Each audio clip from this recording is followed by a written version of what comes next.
All right, greetings photo peeps. I wanted to talk with you a little bit about how to make a contact sheet, which is something that is a little different from making a print.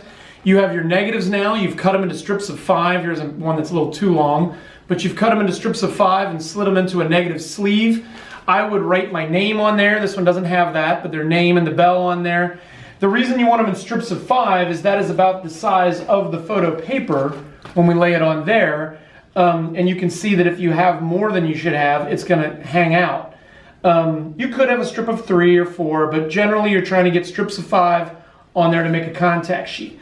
The contact sheet is just a generic way to know what your pictures look like all at one time with one generic exposure time that we're going to use. So if you see a picture that's a little too light or a little too dark, we may be able to fix that. The best way to assess your negatives is with a loop tool and actually holding them up to the light or putting them on the light table and taking a look. If you can see details, if you can see little shadows and highlights and stuff, you'll be able to get them to show up in the picture. But if the negative is clear, that is always going to be black. And if the negative is dark, that is always going to be white. So just be aware of that. This is the most faithful way to really know how decent your negatives are. Oh, new bell. Okay, so I'm ready to go. When I come over to my station, unlike when we're making a print, I do not need my easel. So I set my easel to the side and I get myself a piece of glass. The glass will often be stacked over here. Sometimes it could be somewhere else, but generally that's where I have it all in one spot. You might want to spray it and clean it off. I don't have my spray cleaner here, but you might spray it and clean it off. Bring that over and have that ready to go. Okay, now I'm going to turn my clock to off and focus. That's right over there. And then what would happen, and I'm not going to turn the light off for this yet, but we would turn the lights off, and then light would be shooting down from here when I turn the clock on, because I have it on focus. So light's shooting down, you can almost see it on my hand right there. So the light's shooting down right now and coming down on here, and it's going to make a little rectangle of light down there. I'm going to click my my f-stop on my aperture ring 2 clicks over. 3.5 is the brightest, and I'm going to go click, click to 5.6. It's 2 clicks. We'll practice doing that. It might be a little blurry in the video, but you'll get the idea. It's right down there on the lens. 2 clicks over, boom, boom, to 5.6. Makes it a little more dull so it doesn't expose it too quickly. And then we're going to turn the magenta filter up to 80. And my magenta filter just came off. It's so odd. All right, careful with these things, but the magenta filter up to 80.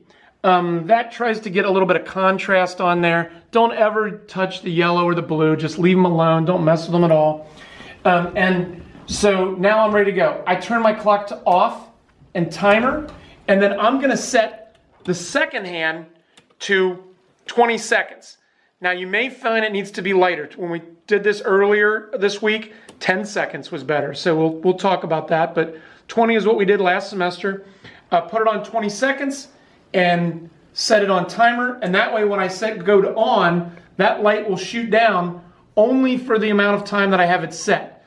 The second hand is the smaller one. The minute hand is this one. If you hear this, that is the sound of your neighbor doing it wrong 90% of the time. If you grab the middle of the clock, you will never grab the wrong hand. So set it to 20 seconds. I got it on off and timer. I'm all ready to go. All right, so now I have my magenta filter set to 80. My f-stop is on 5.6. I have the clock on off and timer. I've got my negatives, my photo papers here. I'm ready to go to the dark now. So I'm going to go ahead and put the safe lights on and turn the lights off. Now I left a little light in the room just so you can kind of see what we're doing. Normally there would be no light in here. The door would be closed, but this will let you see a little bit.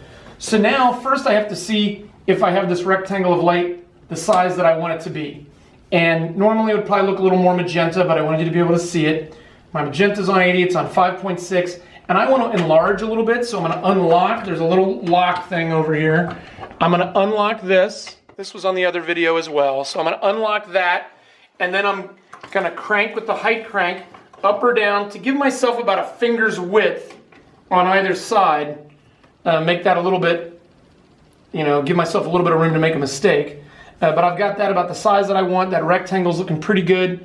So now I'm going to turn my clock to off and timer, and I'm going to set it for 20 seconds.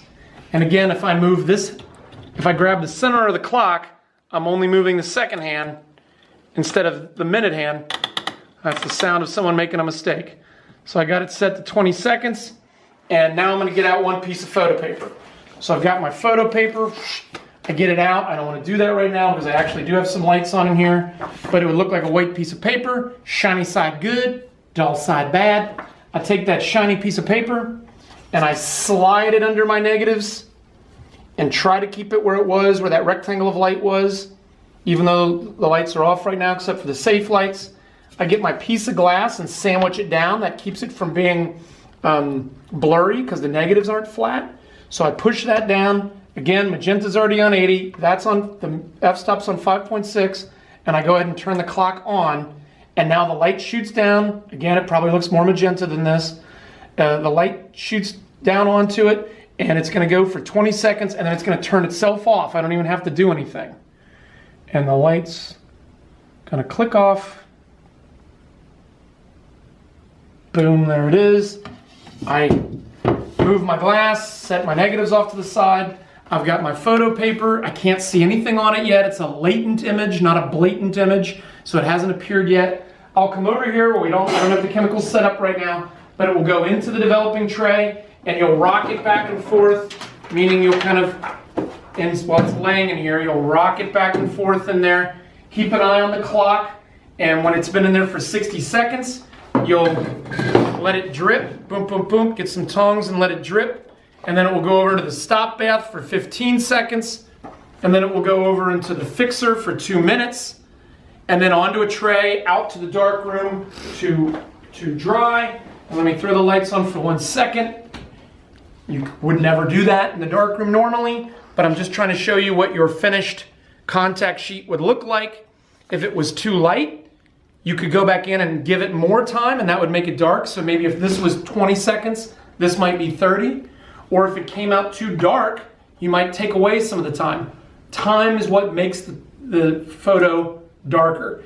The more time, the darker it is, the less time, the lighter it is. And you can make some good judgments yourself of, I think I should take off 5 seconds. I think I should take off 10. And I can try to help you do that, but after you've done it a few times, you'll get pretty good at guessing maybe what would be the right exposure.